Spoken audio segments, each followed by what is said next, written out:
जगत में प्रत्येक व्यक्ति को किसी ना किसी प्रकार की निर्बलता अवश्य होती है। जैसे कोई बहुत तेजी से दौड़ नहीं पाता तो कोई अधिक भार नहीं उठा पाता, कोई असाध्य रोग से पीड़ित रहता है तो कोई पढ़े हुए पाठों को स्मरण में नहीं रख पाता। ऐसे अनेकों उदाहरण और भी हैं। क्या आप किसी ऐसे व्यक्ति को जानते हैं जिसे सब कुछ प्राप्त हो और हम जीवन की उस एक निर्बलता को जीवन का केंद्र मानकर जीते हैं? इस कारणवश हृदय में दुख और असंतोष रहता है सदा।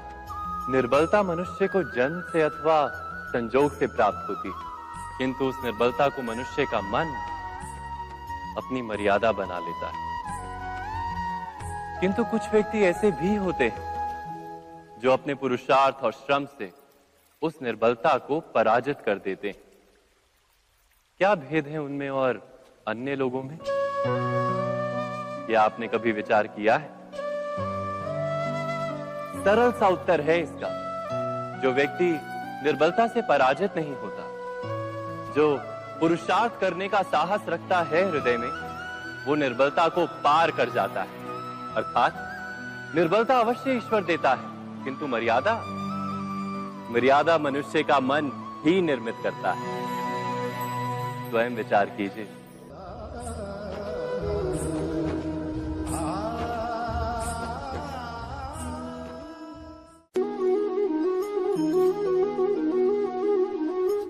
भविष्य का दूसरा नाम है संघर्ष। हृदय में आज इच्छा होती है और यदि पूर्ण नहीं हो पाती तो हृदय भविष्य की योजना बनाता है। भविष्य में इच्छा पूर्ण होगी ऐसी कल्पना करता रहता है, किंतु जीवन ना तो भविष्य में है ना अतीत में।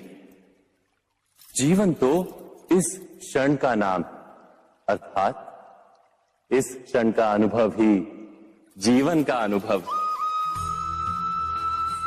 पर हम ये जानते हुए भी इतना सा सत्य समझ नहीं पाते। या तो हम बीते हुए समय के स्मरणों को घेर कर बैठे रहते हैं, या फिर आने वाले समय के लिए हम योजनाएं बनाते रहते हैं और जीवन जीवन बीत जाता है।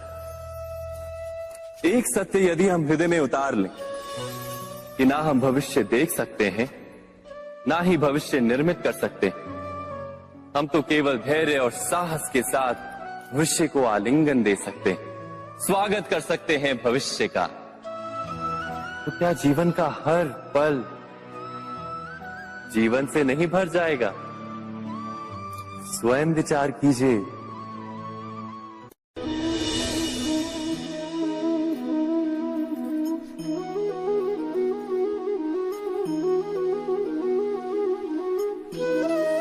ज्ञान प्राप्ति सदा ही समर्पण से होती है, ये हम सब जानते हैं।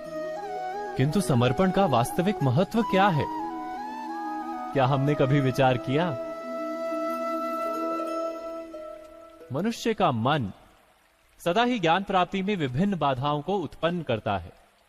कभी किसी अन्य विद्यार्थी से ईर्ष्या हो जाती है, कभी पढ़ाए हुए पाठों पर संदेह जन्मता है और कभी गुरु द्वारा दिया गया दंड मन को अहंकार से भर देता है।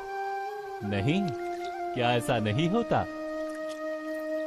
न जाने कैसे कैसे विचार मन को भटकाते हैं और मन की इसी अयोग्य स्थिति के कारण हम ज्ञान प्राप्त नहीं कर पाते।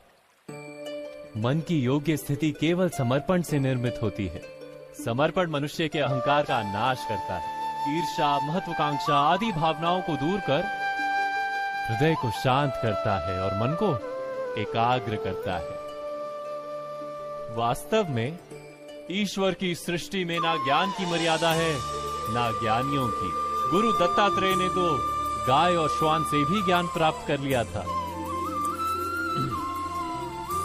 अर्थात विषय ब्रह्म ज्ञान का हो या जीवन के ज्ञान का या गुरुकुल में प्राप्त होने वाले ज्ञान का, उसकी प्राप्ति के लिए गुरु से अधिक महत्व है उस गुरु के प्रति हमारा समर्पण। क्या ये सत्य